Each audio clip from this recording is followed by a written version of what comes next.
Hello, friends of the 5th grade class. It is me again, Yanaha Galilani, and I am here to continue reading to you today, Chapter 2, Across Mountains and Prairies. Remember, you can find this book in the materials of your Google Classroom, and there is also a read aloud of this book in the Google Classroom materials.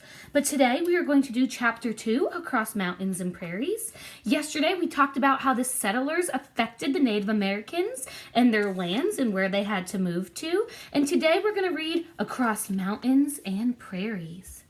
Before America was divided into colonies and eventually states, there were no borders, fences, or property lines. The only boundaries were those set by nature: wide rivers, deep canyons, parched deserts, high mountains, and dense forests. Early European explorers and settlers stayed mostly in the eastern portions of what would one day become the United States of America. The English established their colonies along the east coast, and the French settled in parts of Canada and the Louisiana Territory. When the United States gained independence in 1776, and for many years afterwards, few Europeans really knew what lay beyond the Ohio River Valley. Few European explorers had ever crossed the Mississippi River. Although people knew about California because the Spanish had settlements there, what lay west of the Mississippi River was a mystery to those living on the East Coast. As many people of the United States would learn, thanks to explorers such as Meriwether Lewis and William Clark, the grassy prairies of the Great Plains extend more than 1,000 miles west of the Mississippi River. Then the Rocky Mountains appear, their jagged, snowy peaks rising over 14,000 feet straight up into the clouds. Cross those mountains and travel due west, and you will descend into the sands of the Great Basin. Or farther north between the Rockies and the gorgeous Cascade Mountain Range, discover the canyons and pine shrub forests of the Northwestern Plateau. Combine these three regions, the Great Plains, Great Basin, and the Northwest Plateau, cover nearly 1 million square miles, or about 1/3 of the continental U.S. In the early 1800s, these three regions were home to hundreds of different Native American tribes. By that time, the tribes in the East, including the Cherokee and many others, had already suffered disease, war, and forced relocation. There were still Native Americans in the East, but for the most part, they were absorbed into the society and laws of the United States. Out west, however, on the Great Plains and beyond, most people still lived according to their ancient customs. None of those tribes claimed to own any of the land they lived on, not in the sense that it was theirs to sell or buy. They did not have property deeds or titles. Each tribe did have an area they called home, and the people worked together and shared the fruits of the land. This was the land of their ancestors. It was the land where all their people were born and died. It was their belief that the people could not own the land because they were part of the land, just like the plants and animals.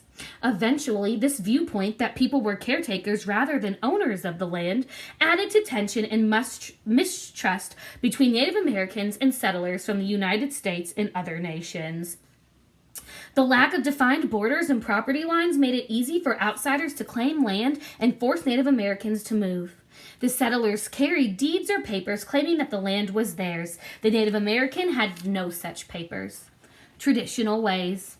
On the Great Plains and beyond, each tribe knew exactly how far they could go before they met a neighboring tribe, and they knew whether that tribe was friend or foe. Whether they were friends or enemies, they held the same respect for all the living things on the land and in the sky and water, including the animals they killed for food. They saw that all living things were part of the same earth, sharing the same soil and air. They believed everything came from the same creator, even if each tribe called that creator by a different name. Children learn their history through fireside stories and singing the songs of their ancestors. They learn to use the earth's gifts through daily chores, gathering food, tending to crops, and hunting. They also learn about their religion by participating in rituals and ceremonies. There were ceremonies to mark the changing of the seasons, births, death, marriage, and the coming of age events, such as a child's first kill while hunting. Ceremonies brought people together. There was singing, dancing, drumming, special costumes and food, and a wide variety of rituals. But these events were not simply for entertainment. These were sacred ceremonies. Vision Quest. In many tribes, Throughout the Great Plains and other regions, older boys, and sometimes girls, were expected to participate in a vision quest. This coming-of-age ceremony marked a young person's transition to adulthood. During a vision quest, a young person or quester sought to understand his purpose in life. The most important part of a vision quest occurred when the quester traveled alone in the wilderness. During this time, he had no food, water, or sleep. He was supposed to focus his mind, heart, and body on nature and what it means to be human. At some point, usually after a few days, the quester would receive a vision. It was like a dream, but the quester was not asleep. This vision carried powerful meaning. Some people claim to have conversations with the spirits or their ancestors. Others claim to be able to see into the future. After his time in the wilderness, the quester returned and shared his vision with the tribe's holy man or woman, who helped him understand exactly what it meant. This vision would help to guide his actions and decisions for the rest of his life. The importance of the buffalo. For the Lakota and other tribes of the Great Plains, there was no greater symbol than the connection between people and the nature of the buffalo. Some tribes on the plains grew crops, especially corn, and they gathered various wild plants, but buffalo were always the main source of food. These are the largest animals in North America, heavier than the biggest moose or grizzly bear. At one time, massive buffalo herds ruled the Great Plains. There were millions of them, and the earth trembled beneath their thundering hooves. Buffaloes were valued for far more than their meat. In fact, plains tribes used every part of the animal: blood, bones, hide, intestines, and organs. Everything had a purpose. After a kill, the best meat was eaten right away, and the rest of it was dried and stored for later use. Hides were used for such things as clothing, teepee covers, bedding, and moccasins. The hair was used to make ropes, pillows, or ornaments. The bones were used to make hand tools or ceremonial costumes, and some were used to make toys for children. Buffalo horns became cups, ladles, or ornaments for headdresses. The stomach and intestines were made into pouches and buckets. Blood was used as paint or as the base for a tasty bowl of soup. Sinew, the tough tissue connecting muscle to bone, was used for thread, bowstrings, and glue. Another important buffalo product was something people could find on the ground anywhere the buffalo had passed: the dung or droppings, also known as buffalo chips, or poop. Dried buffalo chips were the main source of fuel for campfires. They did not smell bad because they were little more than digested clumps of grass, which was the only thing the buffalo ever ate. There were some trees on the plains, and people could find firewood if they needed it. But plains tribes did not have access to large forests like tribes in the Great Basin or Northwest Plateau. Plain tribes used some wood to make the frames for their teepees or sleds, and litters to haul their belongings from one camp to another. Otherwise, almost everything they needed in order to survive came from the buffalo. Home sweet home. Most tribes of the plains and neighboring regions were semi-nomadic. This means that they did not live in one place all year.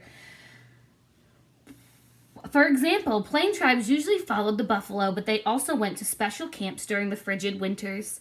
Teepees were built using only buffalo hides and wooden poles, but they could stand up to thunderstorms and blizzards. Tribes of the Great Basin built domed houses called wigwams or wickiups, which were cozy and safe in all kinds of weather. A wigwam had a frame made of flexible sticks over which were placed sheets of bark or mats woven from grass and leaves.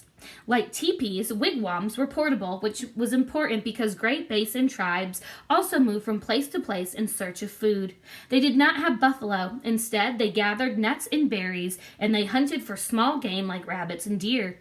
They had access to good clay, so they made pottery.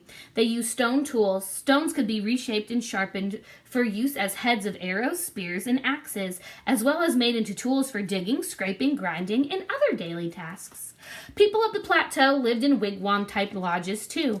There, the soil was dry and the food was sometimes hard to find. There were few edible plants and it was hard to grow crops.